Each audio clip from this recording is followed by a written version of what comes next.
Hi everyone, I'm Bonnie from Really Reasonable Ribbon, and today I'll be showing you how to make some basic triple layered bows with the new Bow It All version 2.0. The Bow It All version 2.0 now has peg holes every ½ inch along the center of the front and middle rows, which really increase the size possibilities with your bows on this tool. The sample I have in my hand I made with 1½ inch wide netting. And this is a great ribbon. It ties up really easily and it really holds its shape with the bow and the loops.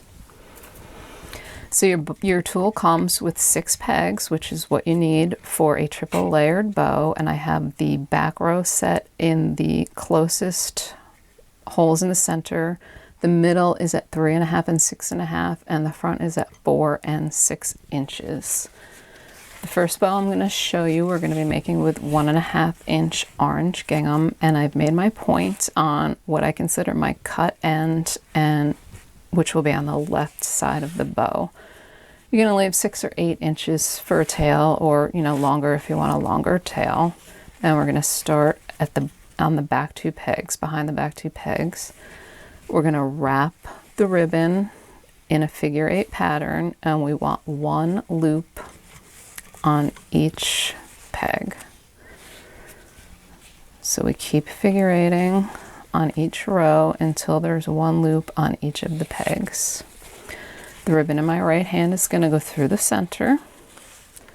The ribbon in my left hand is what's going to be the center of your bow. So with a wider ribbon, like 1½ inch wide ribbon, I will fold each side in to make a narrower bow center.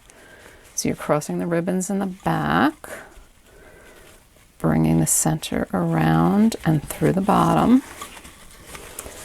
And now I'm switching hands so that the pointy end, the cut end, is now in my right hand at the bottom, and in my left hand is the working end. We're going to make a loop with that, bring the cut end around and through the loop and out the right side.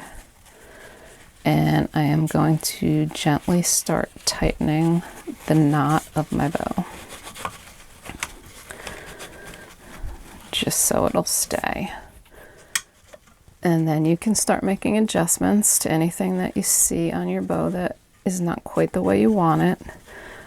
I almost always will work on the loop on the left side because this is the ribbon that you're wrapping up and through the center, so it has a tendency to want to be bunched up at the top, and I want to spread that out because I want a nice even gather on that loop, because your front 2 loops are the ones that are really going to be seen on your bow, and if they look neat, your entire bow will look much better. And you want your bow center to be centered as much as possible.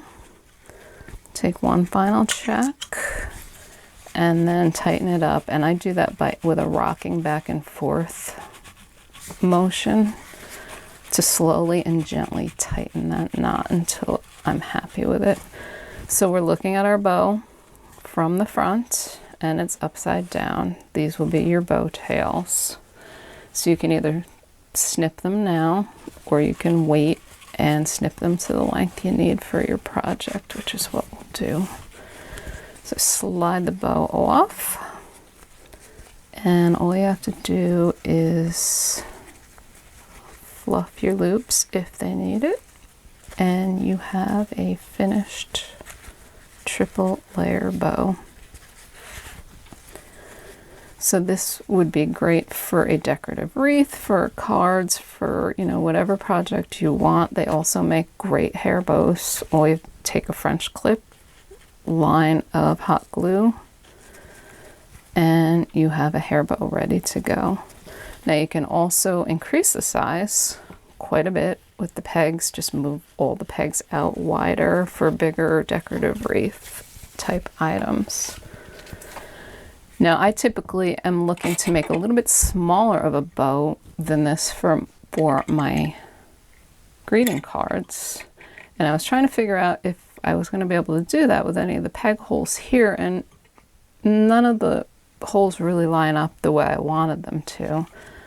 But I was thinking, now that there's holes every 1/2 inch, we really don't need to use all 3 rows to make a triple bow. We could just use the front 2 rows for a basic triple bow, as long as the ribbon's not too thick. So this way we can get our triple 3 loops also by just using the front 2 rows. Now for this bow, I want to do a back ribbon also, and since we're already using all 6 pegs that the board came with, now's the time that it's really nice to have the replacement accessory kit. It gives you 3 more pegs, 2 more helping hand clips, and an extra wrench in case you lose your original wrench. It's really inexpensive. I would buy one of these when you buy your bow at all tool. You won't be sorry that you have it. So if we want to do a back ribbon with our next bow, we'll take our extra pegs, put 1 in each side of the helping hands row. And I'm also going to put my 3rd extra peg up front, and it's going to act like an extra hand for me when I'm making this bow. So for your back ribbon, you're going to cut a piece whatever length you need for your project. This will work for what we're doing. And you attach your helping hand clips by starting at the bottom and working your way up.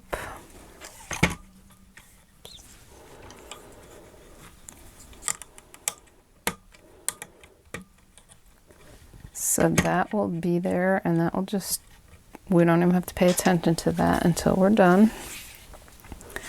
And here's the piece that I'm going to make my bow with. Now I'm normally, when I'm wrapping the ribbon, I'm holding the left side in my left hand the whole time I'm wrapping, but this is a little harder to wrap because they're close together. So if I use my extra helping hands, I can clip that on, and rather than hold it with my left hand, this will hold it for me. So I'm starting with the ribbon behind the back 2 pegs, and again I'm going to do 1 loop on each side of the widest, and now I'm on the middle pegs, and now I'm going to wrap 1 loop on each of the closest pegs. Now it does get a little tight in here when you're wrapping, but as long as you're not using really thick ribbon or doing multiple loops on each side, it should be fine with that. And it might take a little having the helping hands so you can use your other 2 hands to wrap it, but it works fine. So to remove your helping hands, slide it up and off. So now we're back the way we would have been had I not used that. I'm going to take the ribbon in my right hand, go through the middle, the ribbon in my left hand. This is a 7/8 inch wide ribbon, so I'm just going to fold it in half for the center this time. Cross the ribbons in the back, bring that through the center and down and out the back. Switching hands so that the pointy cut end is now in my right hand and the working ribbon is in my left. And while we're tying our knot, we're going to catch this back ribbon in our knot. And pull tight this gently first, like we have been the whole time. And again, as before, because this is the side you're bringing up and over, see how that is kind of up higher than I want it to be. So I want to work to get this down and spread out a little more before I go ahead and tighten it all the way. It'll just give you a better overall look to your bow. As long as the center is centered to your liking, go ahead and work it tighter by rocking side to side. Once you're happy, again, you can clip your tails now or wait until it's on your project. I think we'll wait. Slide up to take your helping hands clips off, and then bring your ribbon up and off the pegs. So here's the tails. You can fluff your loops the way you want them. Tails will be down. And this is your back ribbon. So if you have a card like this that you want to attach it to, attach your back ribbons.